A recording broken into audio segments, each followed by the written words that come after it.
नमस्कार, मैं हूं Geeta Sharma, reiki grand master और क्रिस्टल हीलर भी।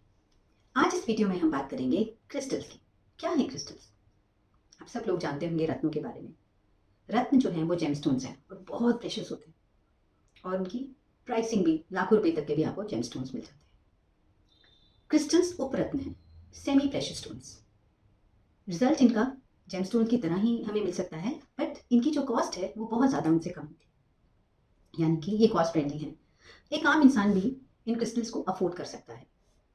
अब अगर आप फॉर एग्जांपल, ये मैंने एक एमरल्ड की रिंग पहनी है। अगर एमरल्ड की रिंग अगर मैं अफोर्ड नहीं कर सकती तो मैं ग्रीन एवेंचुरिन की रिंग भी पहन सकती हूँ। उसके मुझे सेम रिजल्ट्स मिलेंगे। क्यों? केमिकल कॉम्पोजिशन जो है वो सेम है। कलर थेरेपी जो है वो उस पर्टिकुलर प्लेनेट की एनर्जीज हमारे उस पर्टिकुलर वहां पर जो नर्व जा रही हैं उससे वो ऊर्जा हमारी बॉडी में रिसीव होती रहती है। तो आज हम बात करेंगे क्रिस्टल्स की। क्रिस्टल्स है क्या? सदियों से बहुत लोग जो स्पिरिचुअल प्रैक्टिसेस में हैं या बुद्धिस्ट मॉन्क्स हैं वो क्रिस्टल्स को यूज करते आ रहे हैं टू काम देयर माइंड, मेंटल पीस के लिए, स्पिरिचुअल कनेक्शन के लिए, और किसी तरह के भी अगर उन्हें कुछ रिचुअल्स करने हैं तो उसमें क्रिस्टल्स का यूज किया जाता है। अब ये क्रिस्टल्स हैं क्या? हजारों साल की ग्रोथ के बाद ये क्रिस्टल अर्थ में ग्रो होते हैं, हमें पाए जाते हैं। ये मदर अर्थ का गिफ्ट है हम इंसानों के लिए। और ये अगर हम इन्हें बाहर से देखें तो बिल्कुल एक पत्थर की तरह लगते हैं, एकदम रॉ स्टोन है, ठीक है, जो कहीं से जिसकी कोई ब्यूटी नहीं है। अब इसी स्टोन के अंदर क्या उग रहा है, ये है मदर अर्थ की देन। हर क्रिस्टल, हर फॉर्मेशन एक केमिकल रिएक्शन से बनता है, और जब वो बनता है, एक और मैं आपको क्रिस्टल दिखाती हूँ, जस्ट लुक एट दिस। इसको पीछे से देखेंगे तो एकदम एकदम रॉ रॉक स्टोन की तरह लगता है। और अभी देखिए कितनी खूबसूरत इसकी बनावट है, कितना खूबसूरत रंग है। तो हजारों सालों की ग्रोथ के केमिकल रिएक्शंस के बाद जब ये क्रिस्टल मदर अर्थ में ग्रो होते हैं तब ये हमें मिलते हैं। मीन्स इनके अंदर एक अलग तरह की वाइब्रेशंस है, फ्रीक्वेंसी है, और साइंटिफिकली ये सब चीजें प्रूवन है। क्रिस्टल्स के साथ बहुत सारे रीडिंग्स और स्केल के इंस्ट्रूमेंट के साथ इनकी वाइब्रेशंस को चेक किया जाता है, और उसमें बहुत सारी साइंटिफिक रिसर्च के बाद पता चला कि क्रिस्टल की अपनी ही कुछ एनर्जीज हैं। पावर्स तो है इनमें, एनर्जीज तो हैं, बट हम उन एनर्जीज में से, उस पर्टिकुलर क्रिस्टल की एनर्जी से हमें क्या मिलेगा उसे हमें चैनलाइज करना होता है क्रिस्टल्स को प्रोग्राम करके।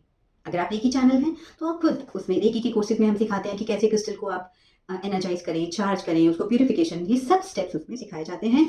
और आप रिलेशनशिप के लिए, बिजनेस के लिए, बच्चों की स्टडीज के लिए, अपने करियर ग्रोथ के लिए, अपनी हेल्थ के लिए, अपनी 7 चक्रास को बैलेंस करने के लिए अलग अलग तरह से अलग अलग क्रिस्टल की यूजेस हैं, और वो पूरे कोर्स में सिखाए जाते हैं। अब अगर आप रेकी चैनल नहीं हैं तो आप किसी रेकी मास्टर से, रेकी हीलर से, क्रिस्टल हीलर से अपने लिए पर्टिकुलर अपनी सिचुएशन के अकॉर्डिंगली क्रिस्टल चार्ज करवा के भी ले सकते हैं।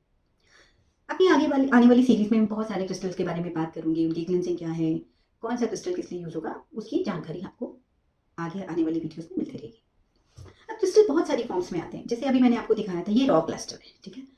हर क्रिस्टल के अलग कलर्स हैं, अलग नाम है, जैसे इसका नाम है एमेथिस्ट, और this is ball of rose quartz, ball की शेप में आता है, पिरामिड्स की शेप में आता है, या फिर इस तरह से पेंसिल्स की शेप में हम क्रिस्टल्स हमें मिल जाएंगे, और छोटी टम्बल्स की शेप में आते हैं क्रिस्टल्स। ये देखिए छोटे छोटे टम्बल्स होते हैं जिनको हम वाटर चार्जिंग में भी यूज करते हैं।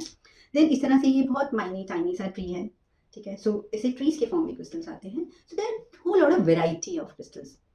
अब जब हम क्रिस्टल्स को यूज करते हैं किसी जगह पर, अगर हम प्लेस करते हैं, जगह को ऊपर रखते हैं, तो जगह की एनर्जीज को वो चेंज करता है। सपोज आप एमेथिस्ट अपने लिविंग रूम में रखते हैं तो नेगेटिविटी अब्सॉर्ब करेगा। एमेथिस्ट का पिरामिड अगर बच्चे के स्टडी टेबल पे रखते हैं तो वो बच्चे की स्टडीज में, बिहेवियर में, मेमोरी, कॉन्सेंट्रेशन, इन सब में हेल्प करेगा। सो जगह पर प्लेस करने से उस जगह की एनर्जीज, नकारात्मक ऊर्जा हटाकर और पॉजिटिविटी को हम बढ़ा सकते हैं। और हम क्रिस्टल कैसे यूज कर सकते हैं? हम क्रिस्टल्स को पहन सकते हैं। पहनेंगे कैसे? क्रिस्टल बहुत अलग अलग फॉर्म के हैं। सपोज ये ब्रेसलेट है तो ब्रेसलेट हम ऐसे पहन सकते हैं, माला पहन सकते हैं, ठीक है। माला अगर हम पहनेंगे तो हमारे ऑरा की एनर्जीज, या फिर इस तरह की ज्वेलरी फॉर्म में भी आते हैं। सपोज ये एक पायरेट का पेंडेंट है मेरे पास, ये यहाँ पर, इसको अगर हम पहनेंगे तो हम इसे मनी अट्रैक्ट कर सकते हैं। तो जब हम पहनते हैं तो क्या होता है, हमारे ऑरा की एनर्जीज चेंज होती हैं। बॉडी की वाइब्रेशन जब चेंज होंगी तो क्या होगा, आपकी ऊर्जा जब पॉजिटिव होगी तो फिजिक्स का एक फंडामेंटल है, like energy attracts like energy. You are able to attract more positivity, you will be able to attract abundance. जिस चीज का क्रिस्टल आप पहनेंगे उस तरह की एनर्जी, ऊर्जा आप अपनी लाइफ में अट्रैक्ट कर पाएंगे। देन रिलेशनशिप के लिए है तो क्वार्ट्स यूज कर सकते हैं। ऑरा की एनर्जीज चेंज होंगी, आप इंटरनली स्ट्रॉन्ग फील करेंगे, कॉन्फिडेंट फील करेंगे, ओवरऑल बैलेंस पर्सनैलिटी फील करेंगे। सो पहनने से ही होगा। और क्या तरीका है क्रिस्टल को यूज़ करने का? फॉर एग्जाम्पल ये छोटे पेबल्स हैं, राइट? पेबल्स को हम हमेशा वाटर चार्ज करके उनसे पी सकते हैं। अगर सपोज किसी को किडनी की प्रॉब्लम है तो किडनी के लिए एक अलग क्रिस्टल आता है, वो 2 पर्टिकुलर स्टोन होते हैं, उसको किडनी पेशेंट की वाटर बॉटल में डाल दिया जाता है। अब रेगुलर वो उससे पानी पीते हैं तो किडनी हीलिंग में काम आता है। डायबिटीज है तो अलग अलग प्रॉब्लम्स के लिए, अलग अलग डिजीजेस के लिए अलग अलग रॉ स्टोन है, उस स्टोन से आप वाटर चार्ज करके पी सकते हैं। हाँ, रेकी मास्टर से उसे एनर्जाइज जरूर करवाइए अगर आपको रेकी नहीं आती है तो। रेकी में हम सिखाते हैं, अपनी विशेष के ऊपर हम काम कर सकते हैं। बिजनेस ग्रोथ के लिए क्रिस्टल्स काम आते हैं। अपनी गोल्स, टारगेट्स, अचीवमेंट्स, इन सब चीज़ों पे हम क्रिस्टल को यूज़ कर सकते हैं। बहुत बार ऐसा होता है जब हम क्रिस्टल यूज़ कर रहे हैं तो यूज़ करते हुए क्रिस्टल हमारे टूट जाते हैं। तो टूटे हुए क्रिस्टल को क्या हम दोबारा से यूज़ कर सकते हैं? नहीं। उन्हें क्या करना है? टूटे हुए क्रिस्टल्स, पहली बात तो ये कि अगर वो हीलिंग करते हुए या किसी भी प्रोसेस के दौरान क्रिस्टल टूट गया है तो मीन्स वो उस पर्टिकुलर विश से रिलेटेड नेगेटिव ऊर्जा लेके टूटा है, यानी कि अब हर्डल्स हट गए हैं। हर्डल्स हट गए हैं, उसके बाद उस टूटे हुए क्रिस्टल को क्या करना है? टूटे हुए क्रिस्टल को आप किसी भी प्लांट में दबा दीजिए। अब क्रिस्टल्स को एनर्जाइज कैसे करना है? अगर आप रेकी हीलर नहीं है तो क्रिस्टल्स को आप फुल मून नाइट पे व्हाइट कलर का क्लॉथ बिछा के उन क्रिस्टल को वॉश कर कर उनको पूरी रात चांदनी में रख दें। फुल मून की जो लाइट होगी उससे वो क्रिस्टल्स चार्ज हो जाते हैं। अब अगर आपने कोई भी क्रिस्टल प्रोग्राम करके या रिचार्ज करवा के रखवाया है तो 21 डेज के लिए उसको हम रखते हैं, पहनते हैं, और आफ्टर 21 डेज उसकी क्लिनजिंग मस्ट है। तो क्लिनजिंग के लिए एक ही पर्टिकुलर सॉल्ट आता है जो क्रिस्टल सॉल्ट होता है। अपनी क्रिस्टल को इस सॉल्ट का आधा चम्मच या 1 चम्मच लेके according to the size of the crystal उसको डिप कर देते हैं और अगले दिन उसको वॉश करके उसको रीप्रोग्राम करके हम यूज़ कर सकते हैं।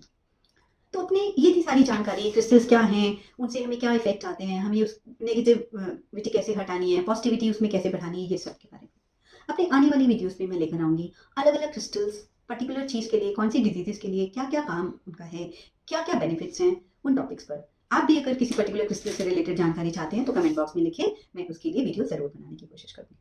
आज के लिए बस इतना ही, अगली वीडियो में मिलते हैं और क्रिस्टल्स की जानकारी के साथ। Thank you for watching.